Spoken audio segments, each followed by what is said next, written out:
இந்த ஆடிக்கு நம்ம சென்னை சில்க்ஸ்ல up to 50% off combo offer, uniform sari collections எல்லாம் சேர்ந்து சேவிங்ஸும் பிளாஸ்ட், கலெக்ஷன்ஸும் பிளாஸ்ட்.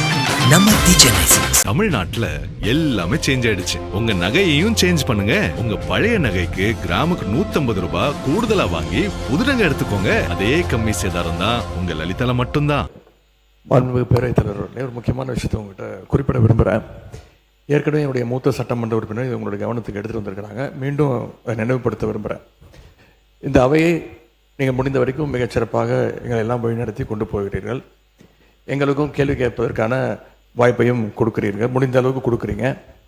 எங்களை விட அதிகமாக ஆளுங்கட்சி உறுப்பினர்களுக்கும் அமைச்சர்களுக்கும் வாய்ப்பை கொடுத்துக்கிட்டு இருக்கிறீங்க. எண்ணிக்கை அடிப்படையில் அவங்களுக்கு அதிகமாக கொடுக்குறேன். முடிந்தவரை நான் குறை சொல்ல கொடுத்துக்கிட்டு இருக்கீங்க. நான் இங்கே குறிப்பிட விரும்புவதெல்லாம் ஆளுங்கட்சியை சேர்ந்த உறுப்பினர்கள், அமைச்சர் பெருமக்கள் எங்களுக்கு பதில் சொல்லும்போது ஆதாரம் இல்லாமல் பல குற்றச்சாட்டுகளை வைக்கிறாங்க. ஆனால் நீங்கள் அதையெல்லாம் அவை குறிப்பிலிருந்து சரியாக நீக்கிடுறீங்க. இன்னும் சொல்லப்போனால் சட்டமன்ற வரலாற்றிலே இதுதான் முதல் முறையாக எதிர்க்கட்சி உறுப்பினர்கள் பேசுவதை விட ஆளுங்கட்சி உறுப்பினர்கள், அமைச்சர் பெருமக்கள் பேசுவதையெல்லாம் நீங்கள் தான் முதலாக அவை குறிப்பிலிருந்து நிறைய எடுத்திருக்கிறீங்க. அந்த வரலாறு நீங்கள் படைச்சிருக்கிறீங்க. அதற்கு எங்களுடைய வாழ்த்துக்களை தெரிவிச்சுக்கிறோம். இப்போது இந்த அவை நிகழ்ச்சியெல்லாம் நீங்கள் லைவில் எல்லாமே போயிட்டுருக்கு. கேள்விகள் நாங்கள் கேட்டால் நாங்களே ஆச்சரியப்படுற அளவுக்கு, அதிசயப்படுற அளவுக்கு பதில்களையும் கொடுக்குறாங்க. கேள்வி கேட்டால் பதில் சொல்லலாம். இப்போ பாட்டெல்லாம் வேற பாட ஆரம்பிச்சிட்டிங்க. எங்களுக்கே சில நேரம் சட்டமன்றத்துக்கு வந்திருக்கோமா இல்லை இப்போ சூப்பர் சிங்கர் நிகழ்ச்சிக்கு வந்திருக்கோமா அப்படின்னு சந்தேகப்படுற அளவுக்கு இங்கே பாட்டு நிகழ்ச்சிகள்லாம் நடந்து கொண்டிருக்கிறது. நீங்கள் அவை குறிப்பிலேருந்து நீக்கிடுறீங்க. ஆனால் இதெல்லாம் நேரடி தொலைக்காட்சியில் போகும்போது இதெல்லாம் யூடியூப் சேனல்லையும் சோஷியல் மீடியாலையும் ரீல்ஸாக கட் செய்யப்பட்டு அதிகமாக ஷேர் செய்யப்படுகிறது. அதன் பிறகு நீங்கள் இதில் நீக்குவதிலே அர்த்தம் இல்லாமல் போய்விடுது. எனவே இதை மீண்டும் உங்களுடைய கவனத்திற்கு நான் கொண்டு வர விரும்புகிறேன். அதே மாதிரி இன்னொரு விஷயம், நேற்று முன்தினம் இந்த பேரவையிலே பேசின நம்முடைய முதலமைச்சர் அவர்கள் தன்னுடைய டேபிளில் 3 ஃபைல்ஸ் இருப்பதாகவும் அந்த ஃபைல்ஸை அவர் திறந்து பார்க்க வச்சிடாதீங்க அப்படிங்கிற தோணியில் எங்களுடைய அரசை குற்றஞ்சாட்டுகின்ற வகையில் குறிப்பிட்டு பேசியிருக்கிறாரு. அந்த ஃபைல்ஸை நாங்கள் கேட்டுக்கொள்வது, தயவு செய்து அவர் திறந்து பார்க்க வேண்டும், அதன் மீது அவர் ஆக்ஷன் எடுக்க வேண்டும். எதற்காக பயப்படுறீங்க, எதற்காக காலம் தாழ்த்துறீங்க? இதையே 3 மாதமாக சொல்லிட்டு இருக்கிறீங்க. ஜோசியக்காரன் சொன்னால் தான் அந்த ஃபைல் திறந்து பார்ப்பீங்களா? நல்ல நேரம் அதை பார்த்துக்கிட்டு இருக்கீங்களா? மாண்புமிகு எதிர்க்கட்சி தலைவர்களுக்கு முதலமைச்சர் அன்றைக்கு பேசுகிற போது மாண்புமிகு பொதுப்பணித்துறை அமைச்சர் சொல்லுங்கள். மாண்புமிகு பேரவைத் தலைவர்களே, நம்மளுடைய மூத்த உறுப்பினர் ஃபர்ஸ்ட் 2 நாளுக்கு முன்னாடி சொன்னார், நாங்கள் முதலமைச்சர் சொல்லும்போது நாங்கள் மிசாவையே பார்த்த இயக்கம்னு. நீங்கள் மிசாவையே பார்த்த இயக்கம் தான். ஆனால் மிசாவையே பார்த்த திமுக இயக்கத்தை தனி பெரும் கட்சியாக எங்களோட தலைவர் வெற்றி பெற்று இந்த தேர்தலில் தாவேக்கான என்னன்னு காமிச்சிருக்கோம். அதனால எங்களுக்கு எந்த பயமும் கிடையாது. எந்த பயம் கிடையாது. ஒவ்வொரு தலையிலும், முக்கியமாக நெடுஞ்சாலை துறையிலும் சரி, முக்கியமாக பொதுப்பணியும் சரி, வெள்ளை வேறிக்கை வெளியிட்டு முதலமைச்சருடைய அலுவலகத்தில் அந்த ஃபைல் இருக்கு. கண்டிப்பாக ஆதாரத்துடன் சட்டப்படியான நடவடிக்கை எடுக்கப்படுங்கிறத முதலமைச்சர் சொல்ல வந்தது. இதை யாரும் அவர் சொன்ன அர்த்தம் அன்னைக்கு அவைக்கு அவர் வரல. அது அவருடைய ப்ராப்ளம். அது அவைக்கு வராத பொழுது அவர் சொன்னார், மாண்புமிகு கொறடா சொன்னார், ஆதாரம் இருக்கா.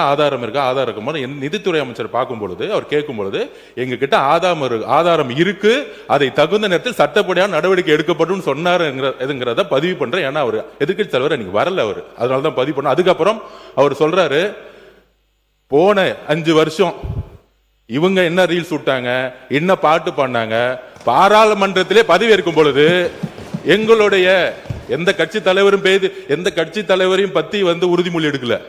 அவரை பத்தி பேசிதான் உறுதிமொழி எடுத்தாங்க. பாராளுமன்றத்திலேயே தமிழ்நாட்டுடைய புகழ் பெரியாரை பத்தியோ அண்ணாவை பத்தியோ பேசல. ஒவ்வொரு எம்பியும் போய் யாரை பத்தி பதவி பிரமாணம் பண்ணாங்கிறது மக்களுக்கு தெரியும்.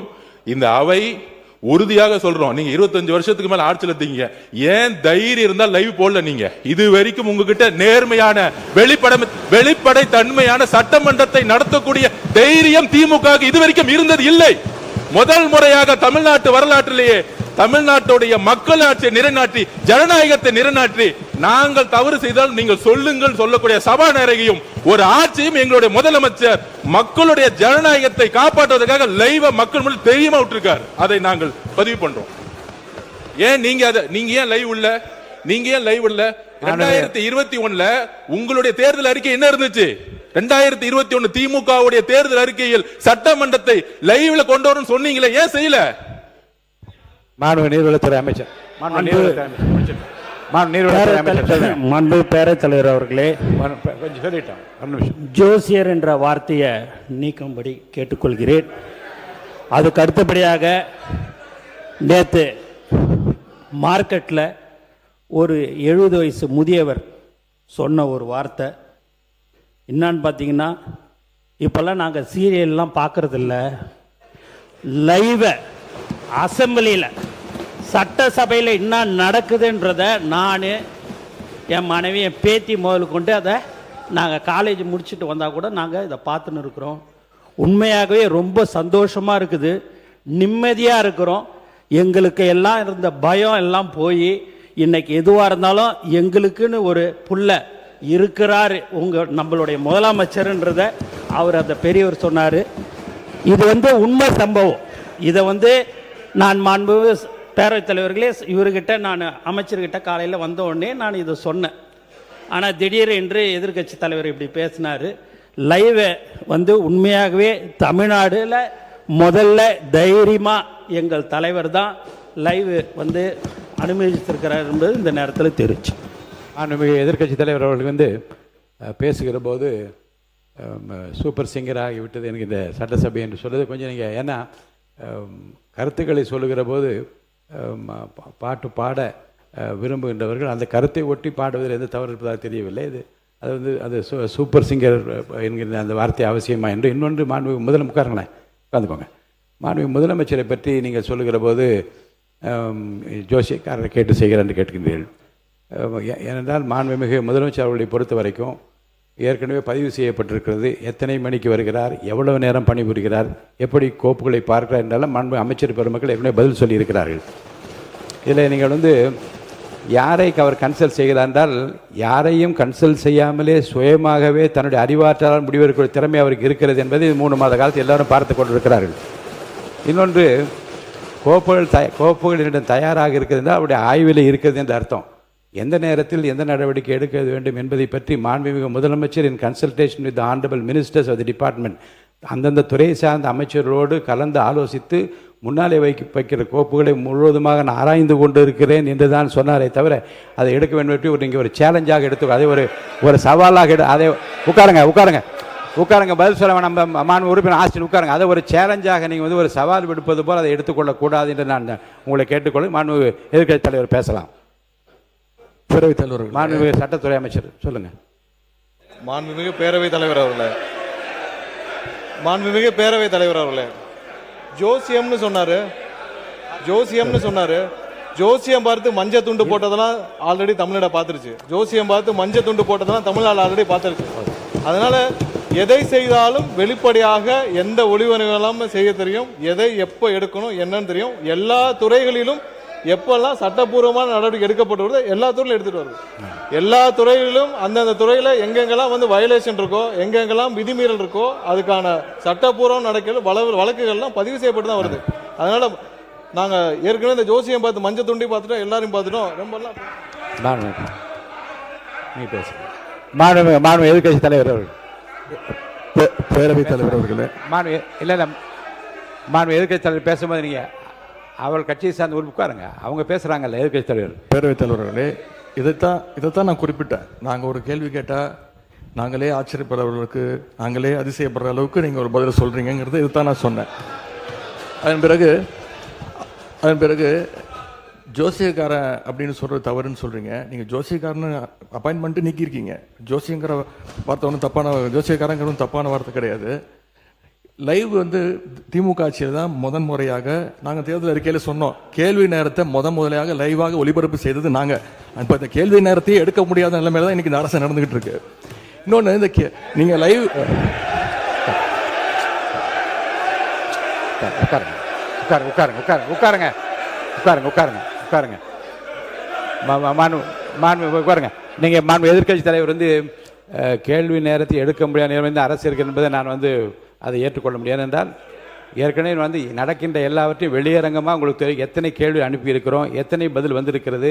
அந்த கேள்வி நேரத்தை நடத்த முடியாத நேரத்திலும் மாண்பு உறுப்பினர்களை 55 விதியின் கீழ் கொடுக்கப்பட்டிருக்கிற தீர்மானங்களை எல்லாம் இங்கே கேள்விகளாக கேட்டு கூட பதில் பெற முடியுமா என்று பார்க்கின்ற முறை இங்கே கடைபிடித்து வருகின்றோம். எனவே கேள்விகளை பெறுவதில் கால தாமதம் இருந்தாலும் கூட இப்போது பதில் வரப்பெற்றிருக்கு. நேற்று முன்தினம் கூட அறிவித்திருக்கிறேன்.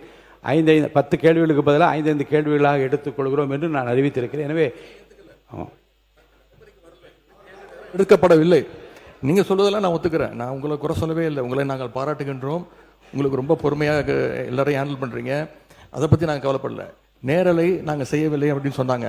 சட்டமன்ற வரலாற்றிலே முதன்முறையாக நேரலை செஞ்சது திராவிட மாடல் அரசு, எங்களுடைய தலைவர் அவர்கள் தான். கேள்வி நேரம் ஒவ்வொரு நாளும் 1.5 மணி நேரம் 10 கேள்விகள் எடுக்கப்பட்டு அனைத்து எதிர்க்கட்சி தலைவர் அப்போ இருந்த அண்ணா திராவிட முன்னேற்ற கழக உறுப்பினர்கள் அத்தனை பேருக்கும் வாய்ப்பு கொடுத்தது எங்களுடைய தலைவர். அது லைவ் செய்யப்பட்டது. இப்போ நீங்க எல்லா நிகழ்ச்சியும் லைவ் பண்றீங்க. இந்த பிரச்சனையை தான் உங்ககிட்ட சொல்றேன். லைவ் பண்றதுனால என்னென்ன பிரச்சனைகள் வருது என்பதை உங்களோட கவனத்துக்கு கொண்டு வரேன். நீங்க அவை குறிப்பில் நீக்கிறேன் நீங்க நீக்கிட்டே இருக்கீங்க. ஆனா எல்லாமே அங்க வந்து ரீல்ஸாக மாற்றப்பட்டு அங்க போய் கொண்டிருக்கிறது. ஏற்கனவே மாண்பு எதிர்க்கட்சி தலைவர்கள் இது குறித்து வெளியிலே இருக்கக்கூடிய நீங்கள் என்ன உங்கள் தலைவை கட்டுப்படுறீங்களா? நீங்கள் பிடிக்கிறீங்க? நீங்கள் எதுக்கு பேசுறீங்க? நீங்கள் ஏன் பேசுறீங்க? நீங்கள் மாண்பு எதிர்க்கட்சி தலைவர் சொன்ன கருத்துக்கு ஏற்கனவே திராவிட முன்னேற்ற கழகத்தின் சார்பில் ஒரு மீடியா வந்து இங்கே நீக்கப்பட்டதை வைத்து அவர் வந்து சித்திரம் வெளியிட்டு கொண்டிருக்கின்றார்கள். அதை பற்றி உரிமை குழுக்கு அனுப்ப வேண்டும் என்று ஒரு கடிதம் கூட நீங்கள் கொடுத்திருக்கின்றீர்கள்.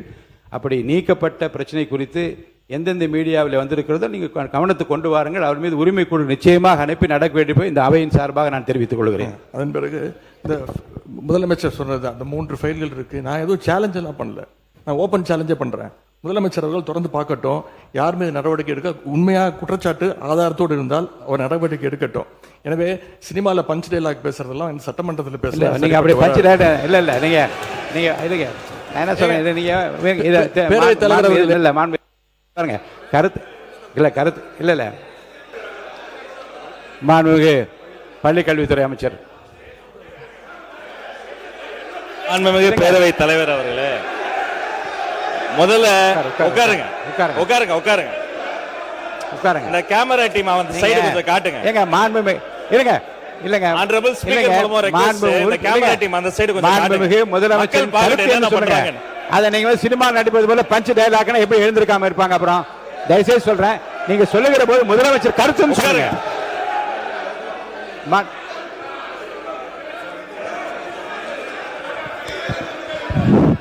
உட்காருங்க. நீங்க எங்க வரீங்க? நீங்க போங்க உள்ள இடத்துக்கு. நீங்க போங்க பதில் நீங்க போங்க. முதல்ல மாண்பு உறுப்பினர் கொஞ்சம் அமருங்க. எல்லாம் அமருங்க. இருங்க. நீங்க அமருங்க. எல்லாம் அமருங்க.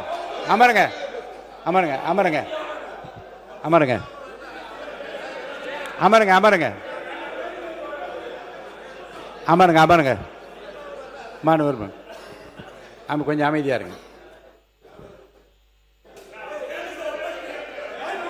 வாய்ப்பு தரேன். உட்காருங்க. மாண்புமிகு உட்காருங்க. எல்லாம் உட்காருங்க. நான் அவட தான் பேச அனுமதிக்க போறேன். உட்காருங்கன்னு சொல்றேன். உட்காருங்க. முடிங்க. நீங்க பேசி முடிக்கட்டும். நீங்க பதில் சொல்லலாம். உங்களுக்கு அனுமதிக்கிறேன். உட்காருங்க. பேரவைத் தலைவர் வாயிலாக நான் கேட்டுக்கொள்வது, தயவு செய்து இந்த ஃபைல்ஸ் எல்லாம் சீக்கிரம் பிரிச்சு பாருங்க. ஏதாவது குற்றச்சாட்டு இருந்தா, அதில் ஆதாரம் இருந்தா, யாராக இருந்தாலும் அவர் மீது நடவடிக்கை எடுங்க. இந்த உருட்டல் மிரட்டலுக்கெல்லாம் திராவிட முன்னேற்ற கழக உறுப்பினர்கள் பயப்படுவதற்கான எங்களுக்கு தேவை கிடையாது. மாண்பு உறுப்பினர்கள் இந்த சினிமா போல பஞ்ச் டயலாக் என்பதெல்லாம் அவைக்குழு நீக்கப்படுகிறது. கருத்துக்கு பள்ளிக்கூடத்து அமைச்சர் பதில் சொல்லலாம். இப்போ மாண்புமிகு பேரவைத் தலைவர் அவர்களே, தமிழ்நாடு சட்டமன்றத்தில் நடக்கக்கூடியதெல்லாம் மக்களுக்கு தெரியணும். என்னென்ன யார் தொகுதி சார்ந்த பிரச்சனைகள் கேட்கறாங்க, அதுக்கு பதில் சொல்லணும். நேரலை தரும்.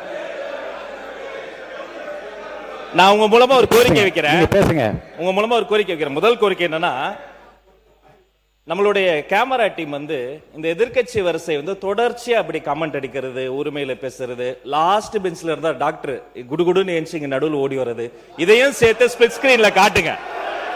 ரெண்டாவது, மதிப்பிற்குரிய எதிர்க்கட்சி தலைவர் அவர்கள் பேசுகிற போது லைவை பத்தி சொன்னார். உண்மைதான், அவங்க வந்து நேரலையை வந்து கடந்த ஆட்சியில மதிப்பிற்குரிய முன்னாள் முதல்வர் அண்ணா மு.க. ஸ்டாலின் ஆட்சியில அதை தொடர்ந்தாங்க. ஆனா ஒரு நேரலை என்பது வெறும் ஆளுங்கட்சிக்கு சாதகமா இல்லாம முதல் முறை ஆட்சி நேரலை மட்டுமல்ல, முழுமையான நேரலை என்பது வெற்றி தலைவருடைய ஆட்சியில தான் தொடர்ந்து கொடுத்துக்கிட்டு இருக்கோம். மதிப்பிற்குரிய பேரவை தலைவர் அவர்கள் நெற்றிக்கண் திறப்பினும் குற்றம் குற்றமேனு நடுநிலையோடு ஒரு கட்சி இரு கட்சி இல்லாமல் அனைத்து கட்சி உறுப்பினர்களினுடைய குரலும், இந்த குரலற்றவர்களின் குரலாக இருக்கக்கூடிய அனைத்து கட்சிகளினுடைய குரலும் பதிவாக வேண்டும் என்பதற்காக தான் சிறப்பாக செயல்பட்டு இருக்கீங்க. அதுல ஏதோ ஆளுங்கட்சி பேசுவதை மட்டும் நீங்க வந்து அதிகமாக அவை குறிப்பிலிருந்து நீக்கிறது போல ஒரு தோற்ற மயக்கத்தை நம்ம உருவாக்கிட கூடாது. யாரு எந்த கட்சியை சார்ந்தவர்கள் மரபு மீறி எந்த வார்த்தை சொன்னாலும் நீக்கக்கூடிய நடுநிலையான சபாநாயகர் இந்த மாமன்றத்துக்கு கிடைத்திருக்கிறது என்பதை நான் சுட்டிக்காட்டுகிறேன். இன்னொரு விஷயத்தை நினைவு கூற விரும்புறேன். மதிப்பிற்குரிய பேரவைத் தலைவர் சேம்பர்ல ஒரு முறை ஒரு முக்கியமான கேள்வி வந்தது. நாங்க அதை கேட்டு அதிர்ச்சி அடைஞ்சோம். என்னன்னா, கடந்த 2 ஆண்டு காலமாக இந்த நேரலைய அரசுக்கு சொந்தமான ஆல் இந்தியா ரேடியோவிலே கொடுக்காம நிறுத்தி வைத்ததாகவும், நீங்க கொடுப்பீங்களான்னு வந்து மதிப்பிற்குரிய பேரவைத் தலைவர் கிட்ட நான் இருக்கும்போது கேட்டாங்க. இதை குறித்து கலந்து ஆலோசித்து தொலைக்காட்சி மட்டும் கிடையாது, வானொலியிலையும் நேரலை போட்டு குக்கிராமத்தில் இருக்கவங்களை கேட்கட்டும் முடிவெடுத்த சபாநாயகர் நீங்க. இந்த நேரத்தில் அதற்காக உங்களுக்கு நான் நன்றியும் சொல்லிக்கிறேன். அதன் பிறகு எங்களுடைய மாண்புமிகு தமிழ்நாடு முதலமைச்சர் எப்போதும் எதுவாக இருந்தாலும் ஒரு சின்ன செய்தி, அது வந்து ஒரு விஷயம் வந்து வந்தா கூட பள்ளிக்கல்வித்துறை சார்பாக உடனே தொலைபேசியில் அழைத்து அது குறித்து கடுமையான நடவடிக்கை எடுக்க சொல்லுவார். இந்த மாமன்றத்தில் ஆல்ரெடி அந்த ஃபைல்ஸ் இருக்கிறதே ஒரு சுட்டி காமிச்சார். அந்த இஷ்யூவே நான் தான் ஏஞ்சி சொன்ன, அவர் ஆதாரத்தை எடுத்துட போறாரு அப்படின்னு. இந்த நேரத்தில் அவர் சாதாரணமா இருந்தாலே அதெல்லாம் பண்ணாத போறாரு. மாண்புமிகு எதிர்க்கட்சி தலைவர் அவர்கள் காட்டுன்றாரு. அவருடைய கோரிக்கையை கட்டாயமாக முதல்வர் நிறைவேற்றுவார் என்பதையும் கூறிக்கொள்கிறேன். 2 வார்த்தை மட்டும் கோரிக்கை. அவர் எல்லாத்தையும் ஆக்கப்பூர்வமா விமர்சிக்கலாம். அதுல வந்து ஒரு தனியார் நிகழ்ச்சி பேரை சொன்னாரு. அது பாட்டு பாடுவது இந்த மரபுக்கு புதுசு கிடையாது. விதவிதமாய் வித்தியாசமாய் பயங்கரமா பாட்டு பாடினவங்க தான் அந்த பக்கம் ஃபுல்லா உட்கார்ந்துருக்காங்க.